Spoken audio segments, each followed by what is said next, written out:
జై శ్రీరామ్ అందరికీ.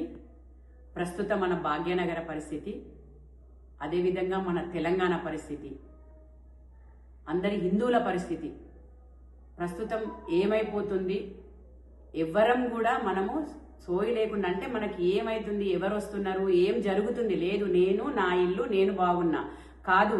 ఈ రోజు నీ ఇల్లు నీ నెక్స్ట్ తరం అనుభవించాలి, నీ ఇంట్లో నీ మనుమలు ఉండాలి అని అంటే మనం ఈ ఇల్లును కాపాడుకోవాలి, అదే విధంగా మన ధర్మాన్ని కాపాడుకోవాలి, మన దేశాన్ని కాపాడుకోవాలి. మన చుట్టూ ఎవరుంటున్నారో గమనించుకోవాలి.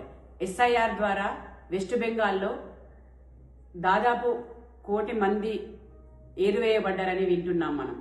అందులో కొన్ని లక్షల మంది, అంటే వాళ్ళు ఆ వెస్ట్ బెంగాల్కి ఎక్కడి నుంచి వచ్చిండ్రు, మళ్ళీ అక్కడి నుంచి తిరిగి పంపిస్తే వాళ్ళు ఎక్కడికి వెళ్ళిపోతున్నారు, అదంతా మనం తెలుసుకుంటున్నామా? ఏమీ తెలియదు, మనకేం తెలియదు. మనం తిన్నామా, ఉన్నామా, పన్నామా అంతే. ఒకప్పుడు మన పెద్దలు మన దేశం కోసం, మన ధర్మం కోసం కాపాడుకోకపోతే మనకి ఈరోజు ఈ బొట్టు లేదు, ఈ గుడి లేదు, ఏది లేదు. అదే విధంగా ఇప్పుడు మనం కూడా కళ్ళు తెరుచుకొని మన ధర్మం మనం కాపాడుకోకపోతే రేపు మన భవిష్యత్ తరాల వరకు మనం ఏమీ అందించే పరిస్థితిలో ఉండము.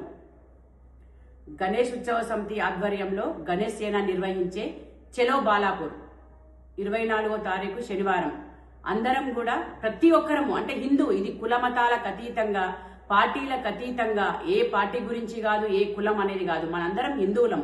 గడప లోపల కులం, గడప దాటితే హిందువులం మనమంతా. మన ధర్మాన్ని మనం కాపాడుకోవాలి, మన హిందుత్వాన్ని మనం కాపాడుకోవాలి. అలాగే ఈ రోహింగ్యాలు ఎన్ని వేల మంది, ఒకప్పుడు 4,000 ఉన్న జనాభా ఇప్పుడు 40,000, అంటే 40,000 మనకు తెలిసి అధికారికంగా, అనధికారికంగా ఇంకెంతమంది ఉన్నారో మనకు తెలియదు.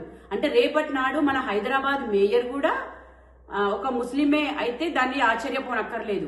దాని తర్వాత ముఖ్యమంత్రి కూడా ముస్లిం అయితే దాని గురించి మనము ఇంకేం ఆలోచించాల్సిన అవసరం లేదు. ఒక్కసారి మీ గుండె మీద చేసుకోండి, మీరు ఆలోచించుకోండి. రేపటి నాడు మన పరిస్థితి ఎక్కడ పోతుంది? ఇప్పుడున్న ప్రెసెంట్ ముఖ్యమంత్రి ఏమంటున్నాడు? కాంగ్రెస్ అంటే ముస్లిం, ముస్లిం అంటే కాంగ్రెస్. అంటే ఇదేనా నువ్వు ఇచ్చే మెసేజ్? రేపటి నాడు ఒక నీ రాష్ట్రాన్ని అలాగే నీ దేశాన్ని కాపాడే బాధ్యత నీ భుజాల పైన లేదా? అఫ్ కోర్స్ ఆయన పైన ఉన్నదో లేదో, కానీ మనము బాధ్యత గల పౌరురాలుగా, బాధ్యత గల పౌరునిగా ప్రతి ఒక్కరి పైన కూడా ఉన్నది. అందరం కూడా ఈ సభకు తరలి వెళ్లి మనది మనం నిరూపించుకొని ఆ రోహింగ్యా విధవలందరినీ తరిమి కొట్టేదాకా మనం ఈ పోరాటం చెయ్యాలి. ఈ పోరాటంలో ప్రతి ఒక్కరు కూడా పాలు పంచుకోవాలి. జై శ్రీరామ్.